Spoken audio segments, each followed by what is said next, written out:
Hello, I'm Bobby Moore, and this is Scott. I'll be there for you. These 5 words I swear to you, Thomas. We are East Tennessee music scene on the rise. Sitting here with these guys today. Hi. Can you tell us a little bit about yourself, band name, all your names, what you play in the band? Sure, yeah. We're in a band called Make Contact, and I'm Lucas and I sing. I'm Chase, I play guitar. My name's Derek, I'll play the bass. And I'm Kyle, and I also play the guitar. The drummer's not here. Drummer's not here? No, he couldn't make it. Man, they're always so just unreliable. Whoever you are, I don't know your name. What's his name? Who? Your drummer. Oh, Harley. Man, this guy gets lost. Yeah, no, I was gone. I'm sorry. Yeah, no, his name's Harley Davidson. Seriously. Real name. Interesting. Seriously. That's his real name. No copyrights or trademarks have been messed with here. No. Hey, Harley, bring your ass next time. I'm not even kidding you. Harley Davidsons are not supposed to fail you. Yeah, they're supposed to be really reliable. Yeah. But, I mean, At least the bass player's here. Yes. thank that's a good God Nobody for cares that. about the bass. That was like the most important part of every band. Oh yeah. the guy that hides behind the mic going, dum, dum, dum, dum. So, where are you guys from? Playing wise, how'd you meet? We're from Johnson City, Tennessee. Johnson I've known Chase for like a couple years now. We kind of started the band and brought Kyle and Harley, who's again not here, and Derek on. I guess this band's only a few months old, 3-4 months old maybe, something like that. So you're looking to reach out to a much larger market. Yeah, Absolutely. yeah. I mean, we've been fortunate enough to play in like a bunch of other states and get some cool venues with some cool people, but we're not trying to get less popular, so. Yeah, that's nobody's goal. No. The goal of most bands is usually to get more popular and to get more followers and get more people interested in your style of music. Absolutely. Which leads me into another question. Your genre. Most bands don't touch my hand. Most bands don't like to put themselves into one genre, but do you guys have a specific way of relating to people as for your sound? Yeah. It's hard. It's hard. It's very hard. We're kind of like a hard rock band, but we have a lot of like breakdown. We have a lot of hardcore and metal influences. I don't know, I guess maybe like a metal band. I mean, we have guitar solos and breakdown. I mean, it's all over the place. So. Well, you don't really have to be in a specific genre set. I mean, you No, can we have don't your wanna own sound within that, and it can exactly. put different pieces together. Absolutely, we don't want to be boring. Yeah. Just another cookie cutter band. So that's kind of what we're trying to do is make something our own, I guess. Well, see, and then we come from pretty different backgrounds. I know Lucas, comes from hardcore, and Chase comes for it's like a slow, groovy, just heavy. This guy, I don't know what the fuck this guy likes. And then me, I like I guess it's stoner metal, and when I actually started, I approached Lucas. I was looking for people to play in a rockabilly band. Yeah. So. And he found us, man. What about Harley? What does Harley like? Harley actually was in a Christian rock and metal group called Killing Mercy, who was just recently. Was it Killing Mercy? No, not Killing Mercy. No, it wasn't. What's the name of that band? Forsaken Hero. Forsaken Hero. There it is, guys. Yeah, Forsaken Hero. I Sorry. don't want to put out there that Killing Mercy is broken up because they are not, as far as we know. So No. save They're that. still together. Neither is Forsaken Hero, actually. They Okay. just got signed to a Sony record label, which is really cool. cool for him. Yeah. But he actually came from there, and also he still goes with his church. He plays music with them, plays drums with them, and then he also played in super death metal heavy bands, and so he's just everywhere. He did country for a while. His dad was on the Billboard with country as well. He's very musically versed. Great guy. Well, see, this wouldn't be so hard if he was here. True. So you guys have a piece of just about every style of music, with the Yeah. exception of probably rap. I'm sure you guys. Well- none of you, I mean, you guys might listen to it, but No. as far as putting it into a rock metal. I do not see Fred Durst up here on the stage anywhere. I can turn my hat sideways if I need to. Let's not do that. Hey, there's nothing wrong with Fred Durst. I love Fred Durst. I'm gonna be honest with you. I'm a big Limp Bizkit fan. Heck. Man, I'm sorry. Back in the day, he was pretty popular. So Wes Borland's a great guitar player. It's hard. Limp Bizkit's not bad. I'm sorry. It's like Nickelback. You can kick me off the stage, man. You need to. It's fine. Freaking face like a foot. Yeah. Nickelback. So talk a little bit about your music. Do you guys come together to write, or do you have your own little pieces that you kind of put together by yourselves and then bring it to the table at band practice? A lot of the times it's for the earlier stages, it was just plain Lukas saying, "Hey, I come up with this. What do you guys think?" And we're all like, "Yeah, let's play it." And then we kind of started coming together as more of a collective. And hey, I really like this idea. And oh well, dude, it'd be sweet if you did this right here, or how about right over here? We can do this here. Yeah. And then we just kind of mesh. And I mean, there's a lot of different styles, and our influences really come out. And it's good. It's interesting for sure. And I mean, I enjoy it. Yeah, you guys have to have some kind of enjoyment in your music whenever you're playing together. Absolutely. Otherwise, it's just kind of like everybody's playing their own part and they're like on stage strumming away or drumming, whatever you want to do, and not being part of a collective band. Right. You guys kind of want to mesh together too. Yeah, we give everybody their own freedom to do whatever they want to, within reason. You know, to every. I mean, myself included. I also get checked, and you know, as a singer, I mean, they have as much say as I do about how the melodies and lines we want to write go, because we want to put out the best product that we all like. And at the end of the day, your music is a product for people to enjoy. Yeah. And it's not. I mean, for us, anyways, we're not. You know, we don't want to just sit in the garage. So you want to enjoy the music just as much as the people out there watching. Yeah, and we hope that they do, but we'll never put out a piece of music we don't like. Absolutely. So, with you guys just being a few months old, have you already started recording? Or yeah, we have four. We were in the studio yesterday, actually. We have two songs coming out soon. We have two already out. Yeah. Any plans of doing a full-length CD where people can buy it at your shows? Yeah. Right now, we pretty much just give our music away for free. Because we just want people to listen. Yeah. But once I think we're gonna have an EP done in the next couple of months, and then hopefully people will like it and listen to it. But we'll have that very soon. Cool. So where have you guys been playing at? We played in Asheville. We played in Johnson City a bunch. Played in a bunch of places around there, like Piney Flats, Bristol. We've been to went to Virginia. I don't remember where. We've got a place in South Carolina in December. What at is Ground Zero. The Ground Zero in Spartanburg, yeah. That's pretty cool. We played in Asheville a whole lot. We're super thankful that we've had the opportunity to do that. Oh, yeah. You're pushing yourself out there to different areas other than Tennessee only. So. I'm trying to find us a show here in Knoxville, because I know a lot of bands here in Knoxville. Our good friends Intimidator from here. Yeah, they're really cool people too. Please let us play. Anyone out there looking for these guys to play, contact them. Facebook. Yeah, any other Facebook's places? fine. We have an Instagram. Make contact official is the Instagram. Yeah. Oh, cool. I mean, we have a Twitter, but Facebook. Just get all of us on Facebook. Like, East Tennessee Music Scene has a Twitter, and I don't think I've been on it more than 5 times this year. So I think that sounds like us too. Yeah. I had no clue we had a Twitter. we have Twitter, Instagram. I feel like Twitter's dying. Maybe it's not, but I just don't get on it very often. There's a lot of people that do, so it's still out there. Okay. You can contact them through any kind of social anything. media site.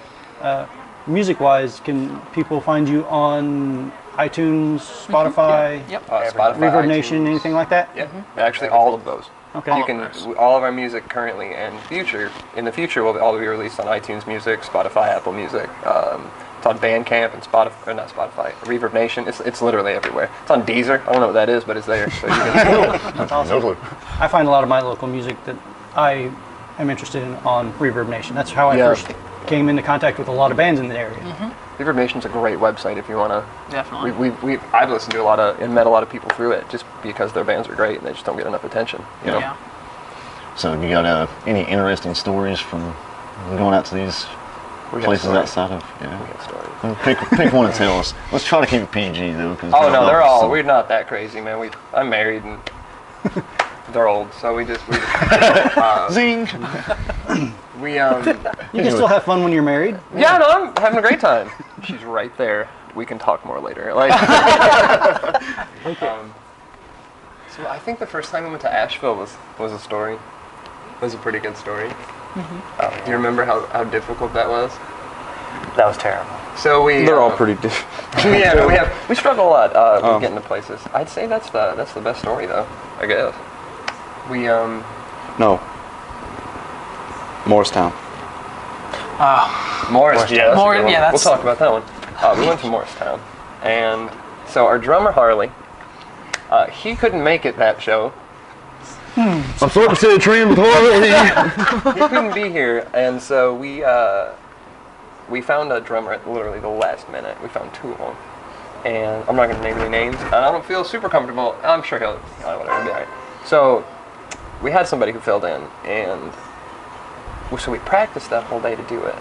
First of all, we get there, and half the drums are in another car that's not there yet, so we've got to wait, and we're bringing stuff in slowly into this place, and it smelled like the inside smelled of just pot, like straight pot. So we didn't know what we were getting into. You know what I'm saying? Like you don't usually walk into a venue and the whole inside smells like a skunk was, and maybe it was. At least not before everything. You know, maybe it was like 6 p.m. Like you know what I'm saying? So we get there, and the drummer's ready to go. Our kick drum, Harley's kick drum, the leg snaps off. Oh, wow. Right before we play. We have to borrow somebody else's drum set, so they had to put it all together for us to put on. We were super embarrassed. And we get up there, and our drummer, I guess, forgot everything we'd worked on. So he was going like speed metal going, and we all looked like we were so confused. And that is not a good place to be on stage as a band. Well, what happened? What happened, man? I think he just got really into it. I mean, you can lose yourself in there's a particular spot where everybody stops, and you wait, you build, and you get right back into it, and cues were missed. Plenty of cues. We stopped, and then It's like drum solo. You wanted to yeah, go no, for a it's drum in solo. it. And then I looked behind him, and I was like, slow it down. And instead of bringing it down slightly, he just way down. You know, and so we're going our whole normal speed. Like He's doing about jazz 45 beats per minute, and I mean, and we're super thankful he was there. But that was an experience, and we probably won't. That was pretty rough. I think the moral of the story is Harley, show up. Please, Harley.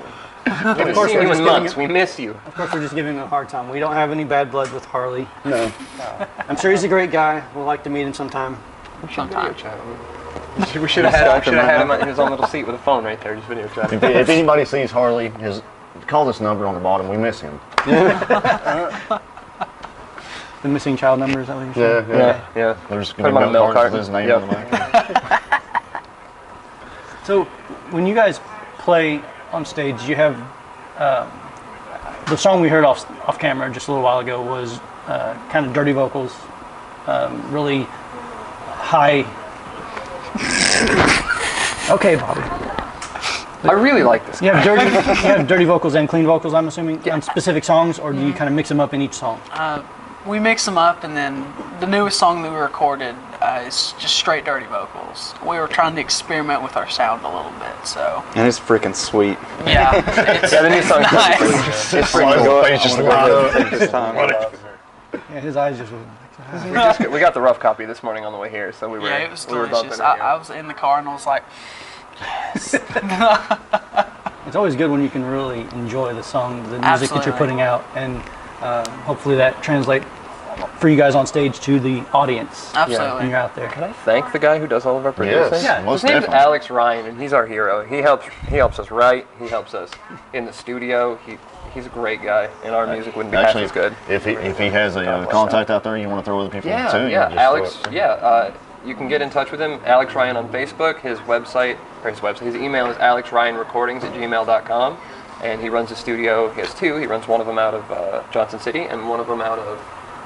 I have no idea where Is that it Alex Ryan Studio, or does he have a specific name? It's Sound Asylum. Sound Asylum. Okay. There's, I think, Crooked Road Studio. I think it's. He's got 2. He's got the Sound Asylum and then another one. But just talk to him directly and get in touch because he's phenomenal. Every genre of music, he's incredible. he does. We are a not great beyond shameless promotions over here He's because fantastic. people like that, they're behind the scenes. They help the bands that are up there on Absolutely. stage. So we've got to get everyone's names out there. That's why we do it. And he's a good friend of ours too. Just from this is our 5th song. Well, mine and Chase's 5th. We were in another band before this one, and it's our 5th song recording with him, and They just keep getting better, really. he's like every It just single keeps time. getting better. he's excellent. As we progress as a band and we get more used to playing with each other, we really get a feel for what we can do, and each song progressively gets better with time. So And that's kind mojo. of what it's supposed to be like, right? Whenever you're in a band for any length of time. Right. You start from one spot and you just build from that.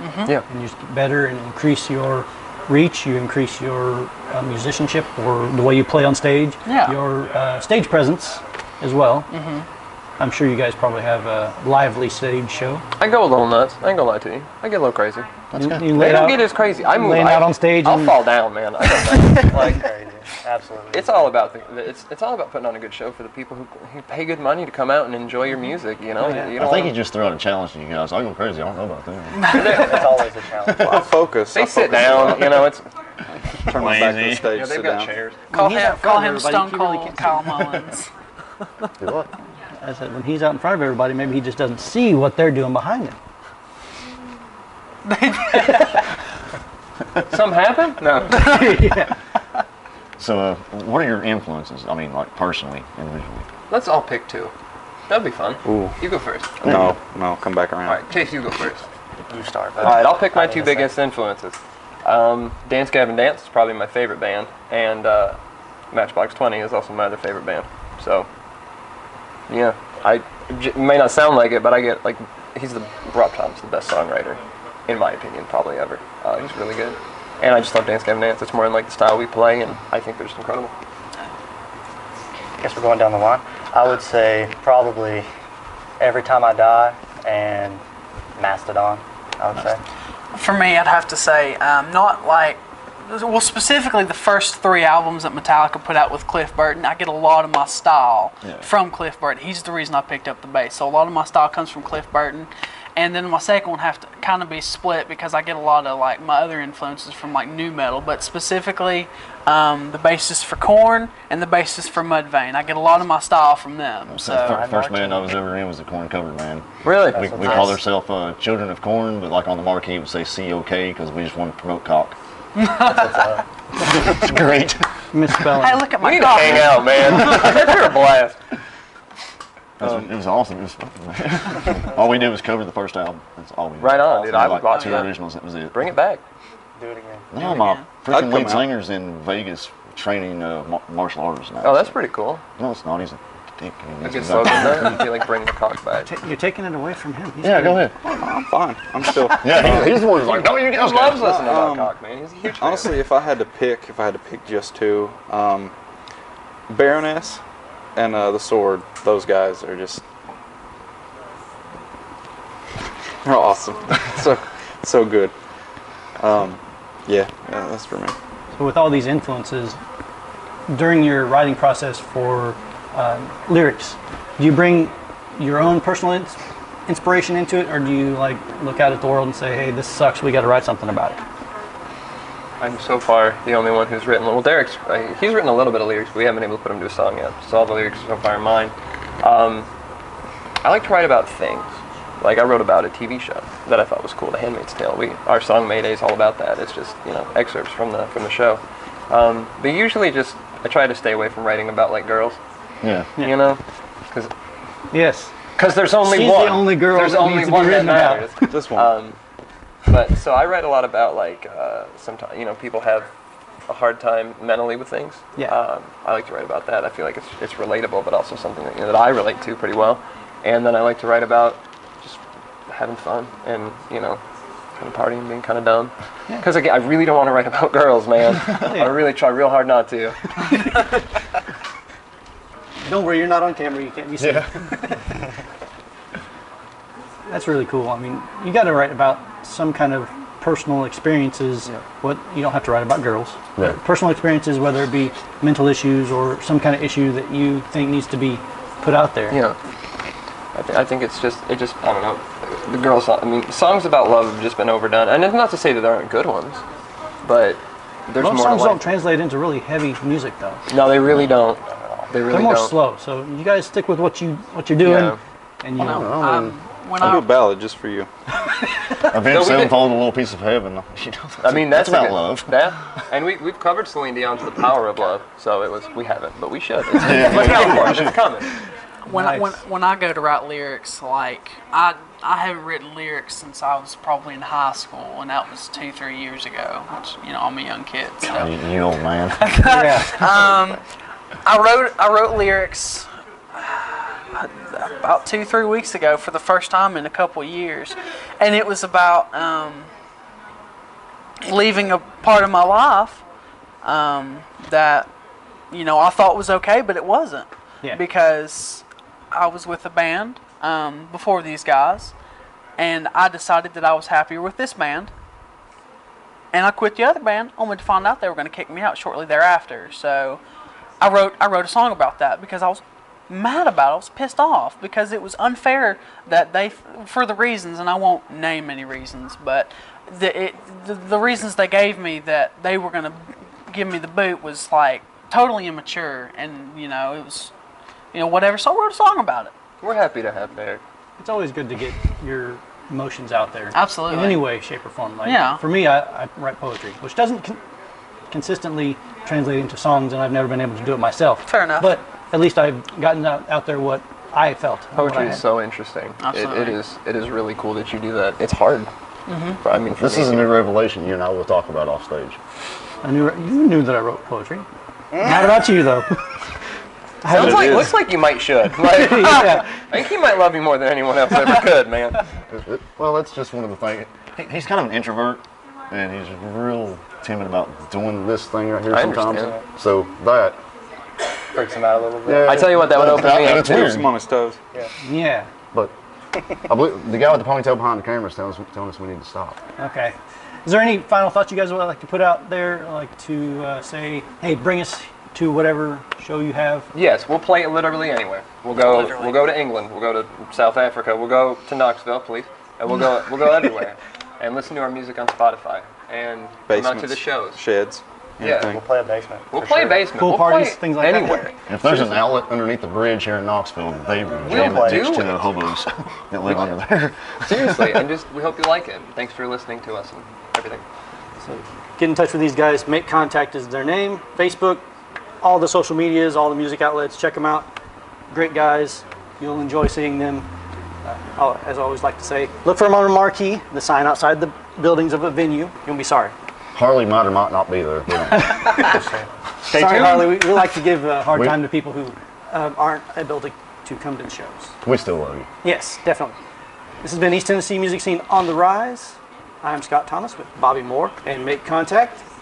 We'll see you next time.